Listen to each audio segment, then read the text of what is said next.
오늘 본문 말씀은 우리가 잘 아는 말씀입니다. 성경에 나오는 말씀들 여러분들이 다 잘 아시겠지만 특별히 오늘 말씀 굉장히 인상적으로 다가오는 말씀입니다.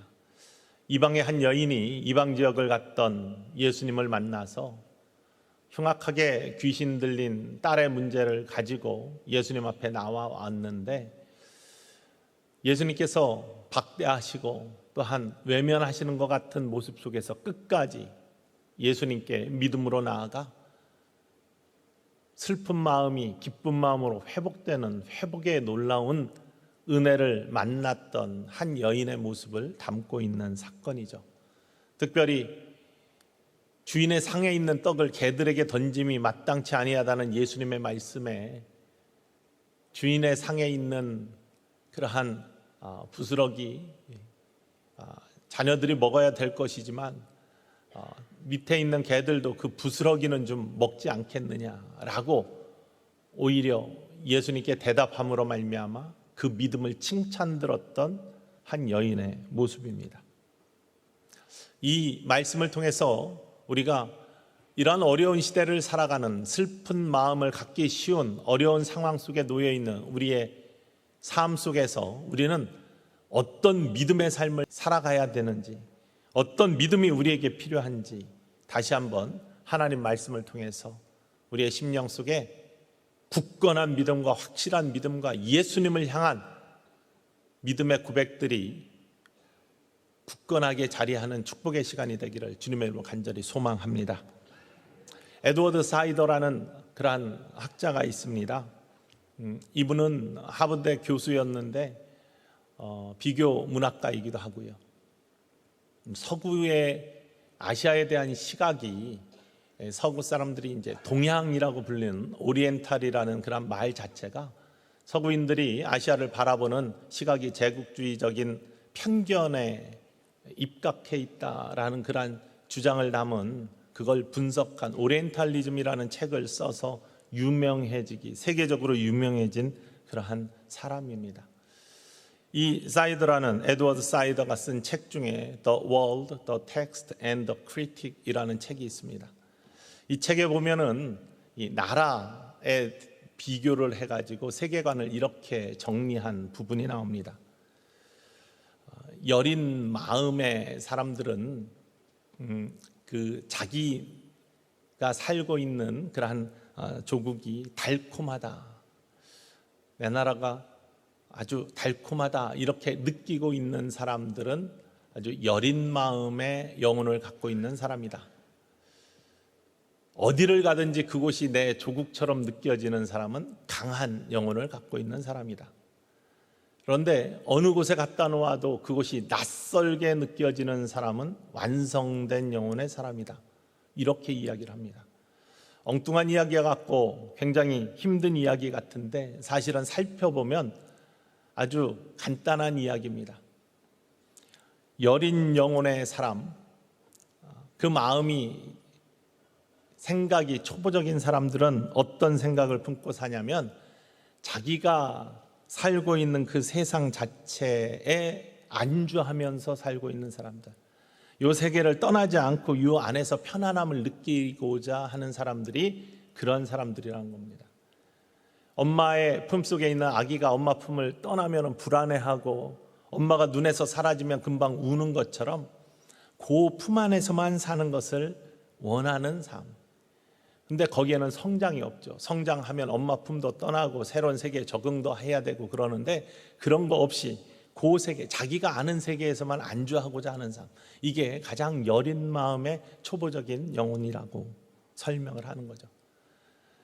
두 번째, 좀 성장된 모습은요, 어디에 갖다 놓아도 적응하면서 어디에 갖다 놓아도 그곳이 내 조국이라고 생각하는 그러한 모습처럼 살아가는 것. 삶의 자리들이 옮겨지고 또 세상이 변하더라도 거기에 잘 적응하고 순응하면서 당당하게 살아가는 모습, 강한 마음의 모습이죠. 사이드라는 사람도 사실 예루살렘에 태어나가지고 어렸을 때 이집트로 떠났다가 미국으로 이민 가서 미국에서 공부하고 활동했던 분인데 언제나 이민자의 모습 속에서도 잘 적응하여서 사는 사람. 이렇게 따지면 대한민국의 한국 사람들은요, 정말로 세계 어디를 가도 한국 사람이 다 있습니다. 그리고 얼마나 잘 적응하고 강하게 잘 살아가는지 알 수 없습니다.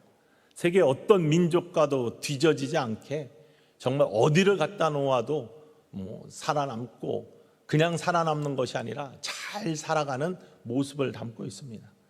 제가 아르헨티나 매일 극단 파타고니아 지역의 엘칼라파테라는 곳을 간 적이 있는데, 거기 남극지대에도 한국 사람들이 몇 분 살고 계시고 잘 살고 계시고, 한 분 호텔을 경험하면서 살고 있는 모습을 바라보면서, 야, 어디에 남극에서도 정말로 제대로 한국 사람답게 살고 있구나, 이런 생각을 한 적이 있습니다. 이렇게 어디에서도 그곳이 내 땅이다 라고 생각하면서 적응해서 사는 모습들, 강한 영혼의 사람이죠. 그런데 사이드는 거기에서 그치는 사람은 잘 살기는 하지만 창조적인 미래, 소망은 없다, 이렇게 이야기합니다. 그 적응된 곳에서, 거기에서 머무르지 않고 더 나은 가치, 진리를 향해서 틀을 깨고 나아가는 사람들, 이 사람들이야말로 완전함을 이루어가는 사람들이고, 그 속에서 낯섦, 그러니까 적응하고 살아가는 게 아니라 또 깨어야 되기 때문에 낯섦을 느끼지만 그 낯섦 속에서 새로운 창조가 이루어지고 온전함이 이루어지는 모습들. 왜 이런 말씀들을 드리냐면, 수로보니게 여인이, 이 가나안 여인이 그런 모습을 가지고 있었습니다.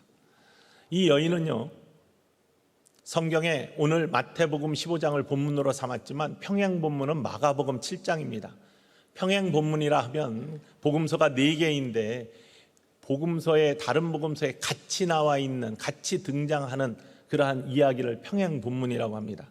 마태복음 15장 나오는 이 가나안 여인의 이야기는 마가복음 7장에 똑같이 나오고 있는데, 마가복음 7장에서는 이 여인에 대해서 더 구체적으로 이야기를 하고 있습니다. 마가복음 7장 26절 말씀에 따르면 그 여자는 헬라인이요 수로보니게 족속이라, 이렇게 이야기를 합니다.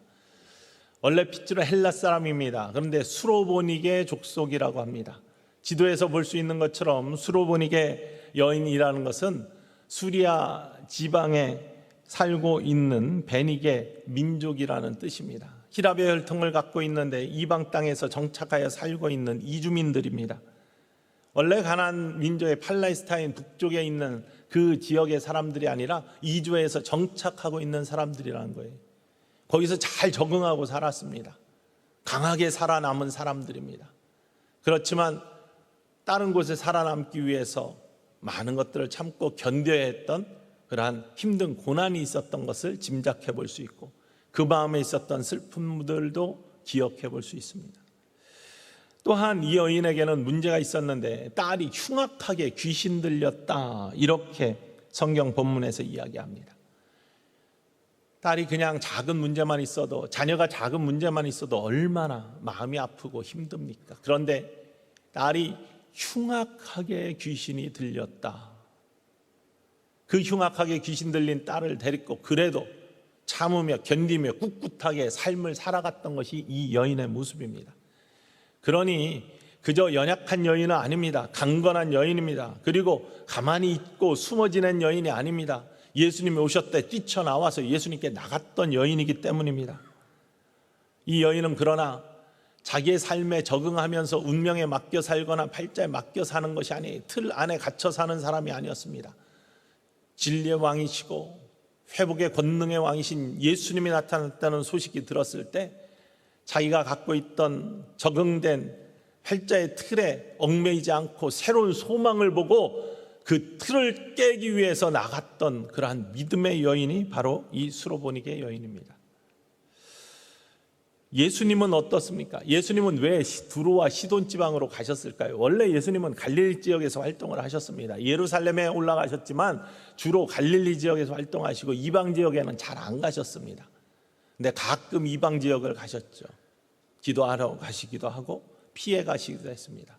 마태복음 15장하고 마가복음 7장에 두 평행 본문이 나온다고 했는데, 이 이야기가 나오기 바로 전에 나오는 이야기는 동일합니다. 예수님께서 바리새인들과 논쟁하시는 이야기예요. 예수님께서는 하늘 보좌를 버리시고 이 땅에 오셔서 이 땅에서의 많은 사람들을 함께 다니시면서 먹고 마시면서 천국 복음을 전파하셨어요. 특별히 낯섦을 선포하셨어요.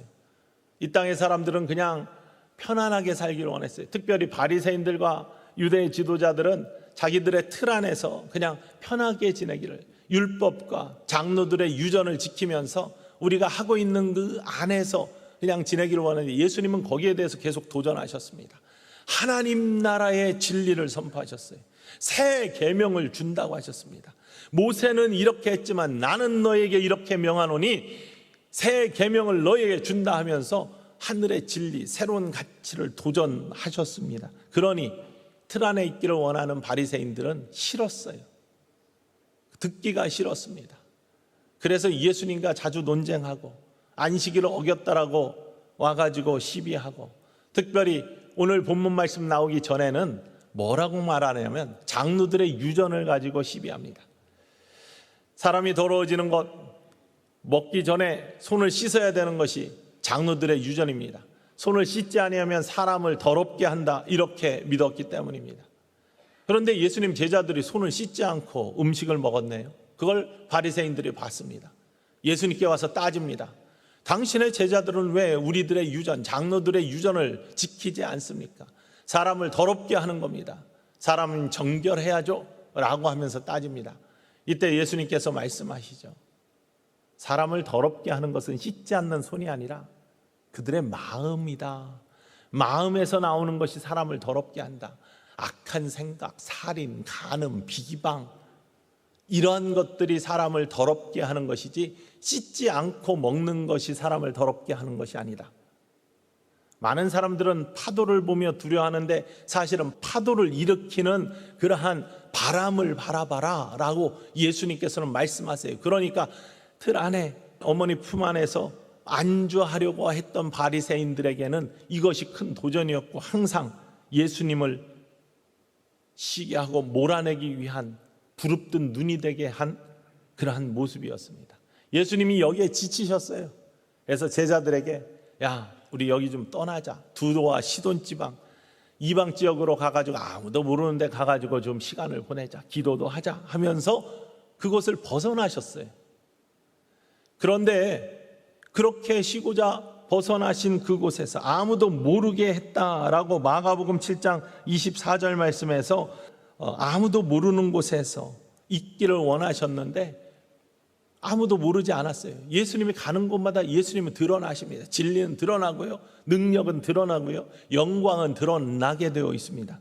그러니 그 소식을 들은 문제 있는 사람, 슬픈 마음이 있는 한 여인이 예수님을 쫓아왔습니다. 소리를 지릅니다. 다윗의 자손 예수여, 나를 불쌍히 여기소서. 내 딸이 흉하게 귀신 들렸습니다. 그 슬픈 마음을 토로해냅니다. 내가 이거 그냥 누르고 감추고 살기 원치 않습니다. 이 슬픈 마음이 회복되어서 기쁜 마음이 되기를 원하는데, 당신이 예수님이 능력이시고 예수님이 구주이시기 때문에, 예수님만이 하실 수 있기 때문에 내가 당신께 나옵니다 하면서 주님께 소리치며 나옵니다. 여인의 믿음이죠. 그런데 예수님의 모습을 보면, 오늘 본문 말씀을 보면 우리가 예수님의 모습에 실망할 수밖에 없습니다. 왜냐하면요, 이렇게 외치는데, 큰 소리로 외치는데 예수님은 들은 채 하지 않으세요. 외면하십니다. 모르는 척 하십니다. 만약에 귀가 잘 들리지 않아요, 나이가 먹어서, 그러면 이해가 가요. 눈이 잘 보이지 않아서 그냥 지나가도 뭐 있는지 없는지 잘 모르니까 그냥 지나갈 수 있어요. 제가 그걸 너무나 잘 알아요. 잘 안 보이는 사람은 누가 앞에 있어도 잘 몰라볼 수 있어요. 근데 예수님은 그렇지 않아요. 예수님은 그렇지 않으신 분이었어요. 뿐만 아니라 제자들이 다 들었어요. 그런데도 외면하셨어요. 왜 그러셨을까? 좀 쉬러 왔는데 아무도 모르게 그냥 바리새인들과 너무 지쳐가지고 좀 쉬러 왔는데 다 싫고 그냥 가만히 좀 있었으면 좋겠다, 이런 마음이었을까? 왜 그랬을까? 잘 모르죠. 그런데 이렇게 외면하셨어요. 제자들이 너무 답답했어요. 예수님, 저 뒤에서 자꾸 소리 지르는데 들리지 않습니까? 어떻게 돌려보내야 되지 않겠습니까? 어떻게 좀 해보세요. 예수님께서 오늘 본문에서 뭐라고 하십니까? 나는 이스라엘의 집 잃어버린 양 외에는 다른 것들 위해 오지 않았다. 딴청을 피우시는 거예요. 좀 해주시면 좋은데 예수님의 자비하심 사랑으로 좀 고쳐 보내주시면 얼마나 좋아요. 그게 예수님 아니에요. 예수님이 나 이스라엘 사람들 말고 이방인들 나 관여 안 해, 이렇게 말씀하시고 얼마나 차가워요. 그런데 그렇게 하시는 그 사이를 삐집고 이 여인이 들어와가지고 꿇어 엎드려가지고 절하면서 나를 도우소서라고 간청을 합니다. 이렇게 간청하는 여인을 보고 예수님이 모질게 말씀하십니다. 주인의 상 위에 있는 떡을 취하여 개들에게 던짐이 마땅하지 아니하다. 자녀들 위해 마련된 이 떡을 개들에게 주는 것이 마땅하지 않아. 개 취급을 하는 거예요. 이 여인의 마음이 어땠을 것 같습니까? 슬픈 마음을 기쁜 마음으로 바꾸고자 소망을 가지고 예수님을 찾은 여인이었는데 들은 척도 안 하시고 딴청 부리시고 거기에다가 개 취급을 하시는 그 모습을 받는 여인의 마음, 정말로 아파서 정말로 슬퍼서 정말로 괴로워서 예수님을 찾았는데, 예수님이 소망이라고 믿고 찾았는데 이런 말씀을 들었을 때, 그런데 놀라운 것은요, 이 여인이 이런 이야기를 듣고도 그녀의 믿음을 포기하지 않았다는 거예요. 이 여인의 영성이야말로, 영적인 강인함이야말로 틀을 깨고도 남을 만한 소망의 능력을 체험하는 축복의 통로가 됐다는 사실입니다. 우리가 이러한 믿음을 가질 수 있기를 주님의 이름으로 간절히 축원을 드립니다. 여러분이 이러한 여인의 믿음을 본받고 여인의 믿음을 소유한 하나님의 온전한 자녀가 되기를 주님의 이름으로 간절히 축원을 드립니다. 강한 영혼으로 적응하고 그냥 살아가는 것이 아니라 슬픔을 꾹꾹 누르면서 자존심 지키면서 살아가는 그런 삶이 아니라 문제가 있을 때, 슬픔이 있을 때 이것들을 완전히 들을 깨고 이기기 위해서 주님 앞으로 나아가고 주님께 외치고 주님께 소리 지르고 주님께 의지하여서 오직 구원자이시고 우리의 능력이신 예수 그리스도의 손길을 만나고 체험할 수 있는 사람, 바로 믿음의 사람, 축복의 사람, 낯설음을 향해 도전하여서 소망을 내 것으로 만들어내는 사람, 바로 그것이 바로 믿음의 사람이고 축복의 사람임을 이 아침에 기억하시기를 주님의 이름으로 간절히 축원을 드립니다. 이 여인의 믿음은 어떤 믿음이었나? 첫 번째는요, 운명에 맞서는 믿음이었습니다.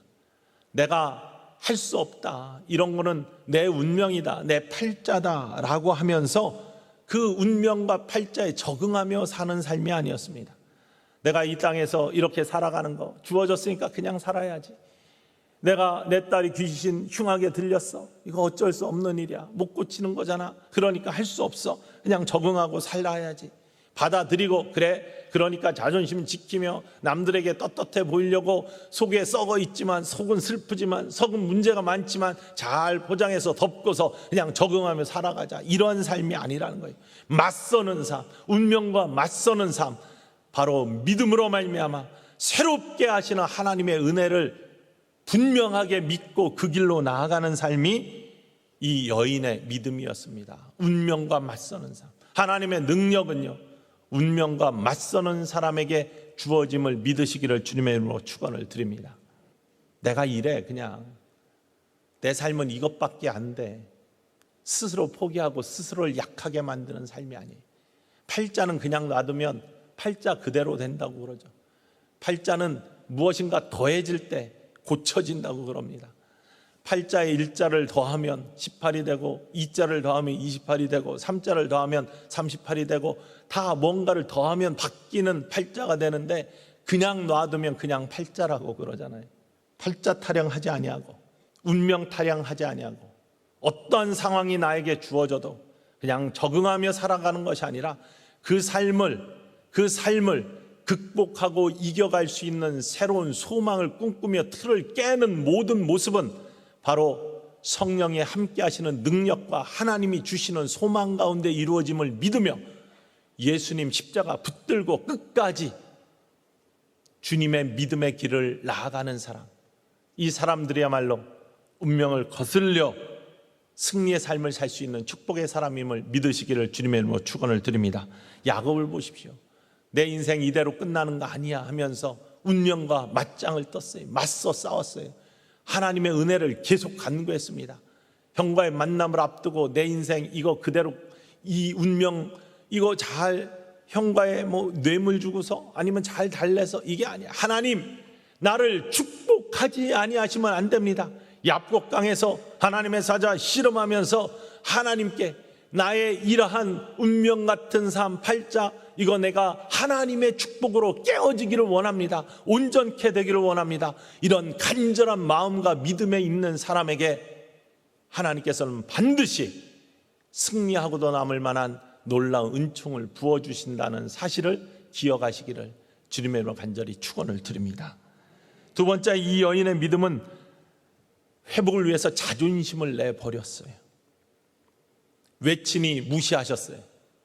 가서 절하며 경배하는데 개 취급하셨어요. 자녀에게 마련된 이 떡 개들에게 줄 수 없다라고 무시하셨어요. 그런데 거기에 대답하잖아요. 그거 맞는 말씀입니다. 그렇지만 개들도 상위에 있는 부스러기는 그거 먹지 않습니까? 부스러기라도 좀 주십시오 라고 외치는 삶. 그래 나 연약하고 나 슬픈 마음 갖고 있고 나 이방인으로 유대인들은 개처럼 취급하는 사람인 거 압니다. 하지만 그럼에도 불구하고 하나님의 자비의 손길의 끝자락은 나에게 주실 수 있지 않습니까? 자존심 버리고 이렇게 간청하는 여인의 모습, 이걸 예수님은 귀하게 보셨던 거예요. 수요일에 잠깐 말씀드렸지만 아이들은 화병이 없다고 했습니다. 화병이 없는 이유는 정직하기 때문에. 정직한 사람들은 자존심을 세우지 않아요. 아이들은 있는 그대로 받아들여요. 기쁨은 기쁜 대로 웃고 슬픔은 슬픈 대로 울고 어려우면 어렵다고 하고 찡찡대고, 그러니 마음에 쌓이는 것이 없어요. 그러나 크면 클수록 안에는 짐들이 놓여있고 슬픔이 쌓이지만 겉은 포장하기 위해서, 자존심 세우기 위해서, 남들에겐 그렇게 안 보이기 위해서 잘 그럴싸하게 포장하지만 속에선 썩고 있는 거죠. 바리새인들의 이중적인 모습을 예수님이 그렇게 말씀하신 것처럼 나의 모습을 그렇게 포장한다고 해서 인생이 행복해지지가 않습니다. 있는 그대로. 그렇다면은 나아만 장군이 마치 엘리사 앞에서 자존심 세우다가 치료 못 받을 뻔한 것처럼 자존심을 꺾을 때 하나님 앞에서는 자존심이 왜 필요합니까? 나 약합니다. 나 죄인입니다. 나 외롭습니다. 주님 아니면 아무것도 할 수 없는, 주님의 도움이 없이는 아무것도 이루어질 수 없는 그러한 연약한 사람입니다 라고 십자가 앞에서 이 여인처럼, 그러나 부스럭이라도 주실 수 있지 않습니까? 은혜의 끝자락이라도 나에게 주실 수 있지 않습니까? 마치 기도해도, 오래 기도해도 응답받지 못하는 것 같고, 기도해도 외면당하는 것 같고, 또한 내 기도 잘못됐다라고 하는 것처럼 내 마음속에 그러한 근심이 자꾸 오랜 기도 속에 응답이 없을 때, 그럼에도 불구하고 하나님, 내가 이렇게 못났고 안타까운 삶을 살고 있지만 그래도 내 마음이 이렇게 슬프고 괴롭고 이거 하나님 아니면 회복할 수 없고, 나의 괴로움, 나의 외로움 하나님 아니면, 예수님의 능력 아니면 회복할 수 없으니 은혜의 끝자락이라도 부스럭이라도 나에게 주실 수 있지 않습니까? 라고 자존심 내려놓고 이 여인처럼 간구할 때 예수님께서 그 믿음을 크게 보신 것처럼 우리들의 믿음을 보시고 반드시 응답하실 줄 이 아침에 꼭 마음속에 새기시기를 주님의 이름으로 축원을 드립니다. 세 번째 모습은요, 믿음의 모습은, 이 여인의 믿음의 모습은 남을 탓하지 않는 모습입니다. 딸을 탓하지 않아요. 이 여인에게 괴로움이 생긴 어쩌면 이유, 탓하기 시작하면 여러 가지 있겠죠. 왜 우리 조상들은 내 땅에서 이 먼 땅까지 와가지고 나를 살게 하냐, 이 어렵게 만드냐, 아니면은 왜 내 딸은 흉한 귀신이 들려가지고 나를 이렇게 못 살게 만드느냐, 다 주변에서 못 사는 이유, 마음 아픈 이유, 슬픈 이유들을 찾을 수 있어요. 그런데 이 여인은 그러지 않았어요. 예수님께 나올 때 다윗의 자손 예수여 나를 불쌍히 여기소서 이렇게 외칩니다. 오늘 본문 말씀 22절 말씀입니다. 함께 읽어보겠습니다. 가나안 여자 하나가 그 지경에서 나와서 소리질러 이르되 주 다윗의 자손이여 나를 불쌍히 여기소서 내 딸이 흉악하게 귀신 들려있나이다 하되. 나를 불쌍히 여기소서, 정말로 이야기한다면요, 내 딸을 불쌍히 여겨주소서, 내 딸을 고쳐주소서 이렇게 얘기해야 되는데 이 여인은요, 나를 불쌍히 여겨주소서, 내가 회복되게 해주셔야 되겠습니다. 내 마음이 슬픕니다. 내 마음이 돌이 담겨 있습니다. 내 마음이 무겁습니다 라고 예수님께 외치는 거예요. 나를 도우소서. 25절 말씀에도 그렇게 예수님께 와서 무릎 꿇고 절하면서 외쳐 간절히 간곡하면서 이렇게 이야기합니다. 읽습니다. 여자가 와서 예수께 절하며 이르되 주여 저를 도우소서. 주여 저를 도우소서. 여기서 저라고 할 때 저가 아니라 접니다. help me라고 되어 있어요. 나를 도우소서, 저를 도와주세요. 문제가 나로부터 있음을 주님 앞에 고백하는 거예요. 주변에 돌리지 않아요. 주님 나를 바라봐 주세요. 먼저 나를 바라봐 주세요 라는 거예요. 우리들의 가장 많이 범하는 오류 중에 하나가 어떤 문제가 생겼을 때 그 문제의 이유들을 다 밖에서 찾으려고 해요. 나는 괜찮은데 다 저게 잘못해가지고, 집안에서도 나는 괜찮은데 내 와이프가 잘못해, 남편이 잘못해서, 자녀가 문제야, 그래서 내가 괴로워, 인생이 안 풀려, 이렇게 이야기하는 사람들이 참 많습니다. 한 부부가 있었는데 이 부부가 이야기를 하다가 어떤 사람이 갔더니 내 아내는 참 산소 같은 여자입니다 그러더랍니다. 산소 같은 여자. 이 사람이 딱 듣고 부인을 칭찬하니까 대단하십니다. 부인을 그렇게 칭찬하시다니. 신혼 초부터 지금까지 다 산소 같은 여자인데 신혼 초에는 정말 싱그럽고 나를 활력을 주고 이런 산소의 공급 같은 그런 여자였습니다. 그런데 지금도 산소 같은 여자입니다. 대단하십니다. 사랑이 그렇게 유지되니. 그런데 지금은 산소같이 나를 들이받는 그런 산소 같은 여자입니다. 그러더래요.